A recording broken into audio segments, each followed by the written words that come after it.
irreverent, oh, and really, really gay.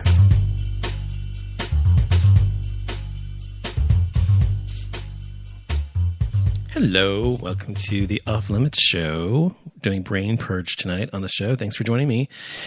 It is Monday, November the 10th, 2014. And as always on the Brain Purge Show, today I'm going to talk about whatever comes to my mind. So if you've never been to the Brain Purge Show and this is your first time here, thanks for listening. Just so you know, I just talk about whatever comes to mind, random thoughts about random things. So if you like that kind of thing, this is the place for you. Excuse me. So anyway, what am I going to talk about tonight? Well, I was thinking about last Thursday, I guess I was earlier, and I was thinking about the election, the midterm elections that we had Thursday. And, I was well aware that most likely the Republicans were going to sweep the Senate and take back the Senate and have both wings of Congress be Republican. So I wasn't surprised by that at all, and I expected it for the most part. And here in Texas, we had our governorship runoff for replacing Rick Perry, who's going to jail, and with hopefully with Wendy Davis or with Greg Abbott. And Greg Abbott's another, Perry, basically Republican right-wing nutbag and highly conservative, et cetera. Then we had Wendy Davis running as well. And she, if you don't know, was the one who filibustered for 48 hours or 36 hours or whatever it was this year to fight against the abortion laws they were trying to pass these abortion laws in Texas to make it more difficult to get an abortion and to essentially put most abortion clinics out of business here. And so she was kind of the front runner, and she was the one that was running to be the new governor. And unfortunately, she did not win because first of all, she's a Democrat and she's liberal, and this is Texas, and very, very rarely do they win here in Texas. Texas is a Republican or conservative stronghold. It always has been. Although we have really highly liberal cities, and like Austin, for example, is a very liberal city, although it's a small city. So even though it's got a relatively good population size, it's not exactly Dallas or Fort Worth or Houston or whatever, or San Antonio. So it's unlikely that we will become a blue state for a long time. But anyway, my point is that she lost, and so I was very depressed when she lost and when all the Republicans were taking back the Senate and we had this huge Republican sweep.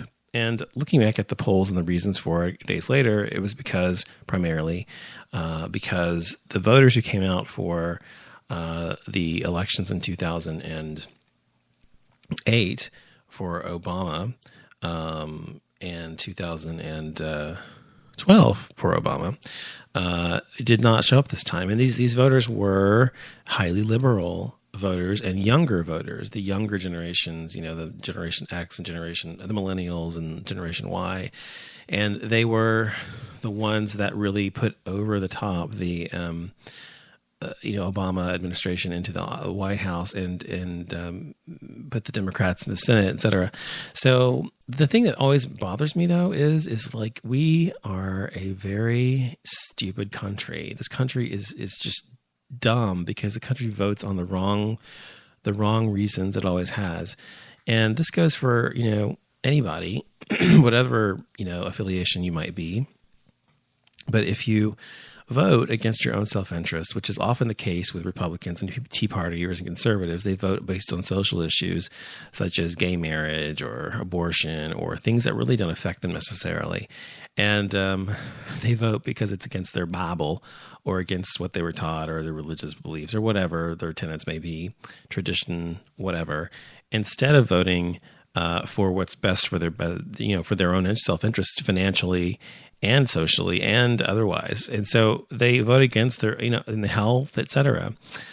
Obama has done a great deal for this country and has done so much good. And it's just always striking to me how ignorant people are that vote for the wrong reasons. So, for example, what Obama has done for Obamacare, healthcare for everybody in this country, even though, yeah, it can be expensive. Everyone can have healthcare now, regardless of pre-existing conditions. That's a big deal. We have unemployment very, very low unemployment. We have a great Wall Street is doing really great, and we have great tax base and so forth. So we're doing really well, yet Americans keep voting against him because they don't like him because he's black, or because they consider him to be a Muslim, even though he's not a Muslim, he's a Christian, and because they don't like him because he's a Democrat or because he's a liberal. Whatever the reasons, it's always based on something personal and never on something that fucking matters. And when we, like, for example, if George W. Bush, whom I could not stand and abhor completely, if he had been on the when he was in the White House, I voted against him, not just because I didn't like him as a human being, because I did think he was abhorrent, but also because of his policies and what he believed in and how it affected my life. You know, being a gay person and being anti-gay, he was not exactly in my corner. So I voted against him. I voted against his policies for his fiscal policies for America. And he increased our deficit exponentially because we had a surplus because of Clinton.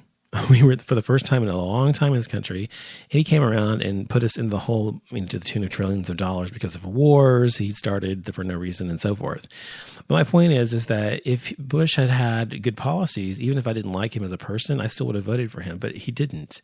And so I don't understand why people who don't like Obama, if they like his policies and it does for them. And that's the thing. They do like his policies. They don't like him because he's black and because he's liberal and because he's pro-gay and They voted. They like the fact that he provided Obamacare. A lot of them do. And that he like the fact that he gives surplus.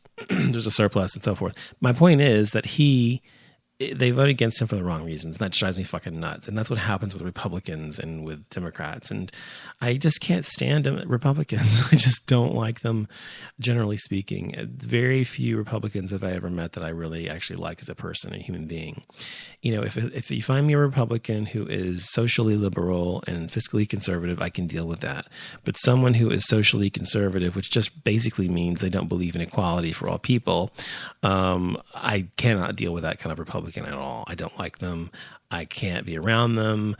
I honestly see them as an enemy, and I see them as someone, and because that's what they are. If you had someone in your life, for example, who was constantly coming and banging on your door and telling you were evil, you're going to hell, and you're disgusting, and I'm going to do everything in my power to make sure that everybody, the entire world is against you, and that all the things that you want, you're never going to get. You're never going to have equality. You're never going to be able to marry the person you love. You're never going to have the same rights that I have, whatever. All of these things, if someone were saying these things to you, you would consider them an enemy as well. So it's the same thing with the Republican Party. They are our enemy. And that's why I don't get gay Republicans, log house Republicans,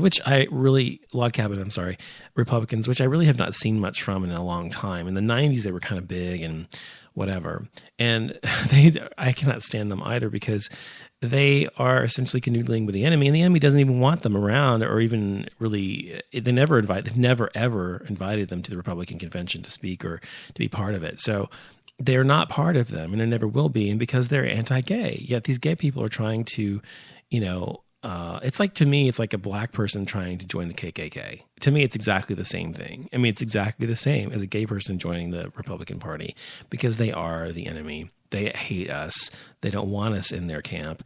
And to say you want to be part of it is ridiculous. I mean, and they don't want you there anyway, so why the fuck try? So anyway, that's really fucking annoyed me. But the night that the results came out, I really was depressed. I seriously was so depressed. I was depressed, and I was surprised that I was depressed. And I was depressed because it's like, how much more do we have to fight for our rights in this country? It gets so depressing. I have fought for civil liberties, civil rights as an activist, in my own way, and also publicly, and in pride parades and donations to the HRC, and being part of that group as well, the Federal Club, and so forth. Doing all these things I've done throughout my life, and starting a gay fraternity at SMU when I was 19 years old, and we're in a really conservative school. I've done my part, and I've been part of these organizations and activist organizations my entire life. And I've been fighting for a long time, and it just gets tiring and exhausting to have to fight all the fucking time for something that should be a given, not something that we should have to actually fight so hard for. But then I think about all the people who fought before us who were gay, and like Harvey Milk, and people, in ACT UP, and the Mattachine Society, and so forth, that were gay rights organizations that had to fight at a time when,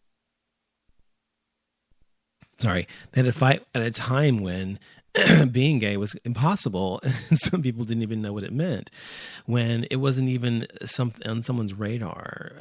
So I know they had it much harder than we did, and I'm sure they were tired of fighting all the time too.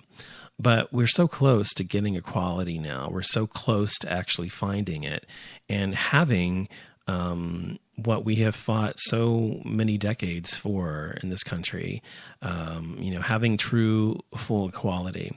And recently they voted, the Sixth Circuit Court voted against overturning the ban on gay marriage in several states, 4 states like Michigan, and I don't know, some other stupid states up there.